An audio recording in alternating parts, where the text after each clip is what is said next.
Genghis Khan of the Mongol Empire, General Julius Caesar of ancient Greece, Hammurabi of ancient Babylon. What do all of these leaders have in common? Well, they all quickly rose to power through war and warfare. Now, these leaders were so good at it, they might have even considered it an art. The Art of War is a book believed to be written by Sun Tzu in early 5th century BC. Now, the art of war can be applied in many other things, such as business, law, and sports in modern day society. That's one of the examples that not a lot of people understand about it. Now, the first person I'll be going over is, oh my god, okay, sorry. The first person I'll be going over is Genghis Khan of the Mongol Empire. He founded the Mongol Empire and quickly rose to power to show how clever and smart he was in the field of warfare. Now, he used many tactics to get the upper edge over his enemies. One of the tactics he used was the ocean wave tactic, where he would have 5, 6, or 7 of his soldiers group up and form a circle around each other to avoid being surrounded or flanked. This would give them the upper hand, usually defeating a lot of enemies in the process. Now, the enemy, a smart enemy, would see that his forces are depleting, and so to counter this, he would have his forces regroup and build up just to knock out the tiny little bits and pieces of Genghis's army. Well, the last thing they'd expect is for Genghis to also regroup his soldiers, which is exactly what he did. Now, he would regroup them, and then as the enemy's forces were depleting, it would become smaller, smaller, smaller, causing them to either retreat or eventually lose as soon as they ran out of forces. Now, the second tactic was the confusion or intimidation tactic. What he would do is he would tie up his oxen, yaks, or even cavalry horses to trees. Strategically, he would have placed his forces during the stare down, which is before the war or battle. He would place his forces in front of a tree line, and as he tied his cavalry yaks to the trees, he would excite them, like usually whipping them back then, or causing them to move a lot. This would move the trees that they were tied to. The enemy would most likely take this as a larger reinforcement force regrouping with Genghis, causing them to be either really nervous on the battlefield or even retreat in some instances. Now, the third and final tactic that I'll be sharing with you today that he used is called the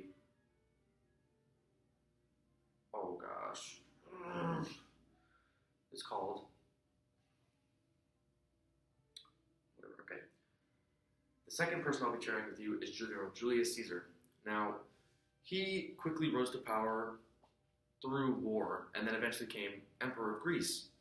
Well, I'm sure a lot of you knew about Emperor Julius Caesar, as you learned from English class or at some point in your life, or heard of it. I'm going to be focusing more on the general side and the formations he used to give his soldiers the upper hand in battle.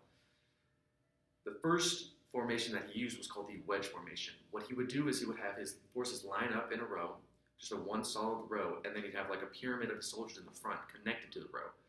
Basically a wedge, hinting the name, wedge formation. And as he charged, it would easily push through the enemy's forces, much like how an axe cuts through wood, just splits it. Now, the second formation that he used was called the Cannae formation, or the weak center formation. What he would do is he would have like squads of his soldiers being like rectangles, like 500 or so, and then he would have 2 rows and as many columns as he wanted. He'd have 2 rows, and then except for a couple in the center, they would just be 1 rows, making it look weaker and seem weaker to the enemy. Now, what this would do, it would look more appealing to attack because it's easier, and in field of battle, a lot of people take the easier route to try to survive. Well, they didn't understand that once they went to the center, they'd be surrounded and quickly obliterated by General Julius Caesar's forces. Now, the art of war is a very, very smart thing, and it was really ahead of its time. Now, what most people don't understand is you can apply it to a lot of things such as business, law, and sports. Business being that Your goal in business is to take the market, get a lot of money, and by taking the market, that gets you a lot of money in the process. But you want to take the market intact.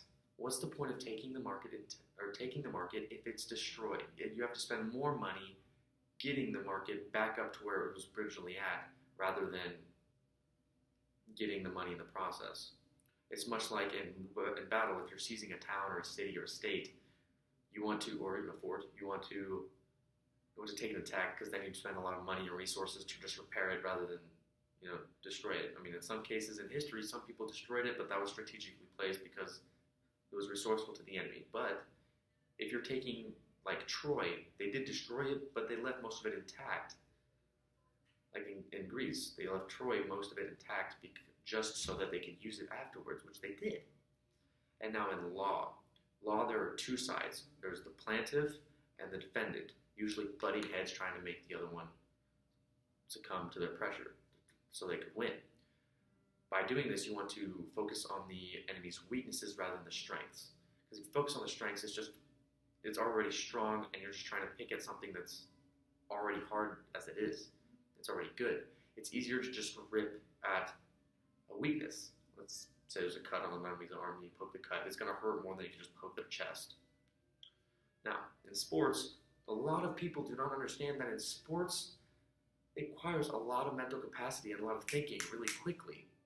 Now, because of this, sports have gotten super sophisticated, and people don't understand that a lot of athletes are actually really smart and clever people. I mean, modern times, nowadays, some of them don't make smart decisions, but still, they are very smart people because they have to act in action. And it can be easily related to war, because in a soldier, it's actually life-threatening and more dangerous than a sport, but they're thinking in action and on the run, and it's like adrenaline rushing through their body. It's hard, and it requires a lot of mental capacity as a soldier to be able to do that.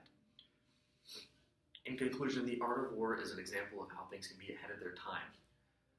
From Genghis Khan and his tactics that he used, to General Julius Caesar and his formations that he used, they were all super smart in their field of warfare and rose to power because of it. A lot of people do not understand that the art of war may be called the art of war, but can also be applied to things such as business, law, and sports. Thank you.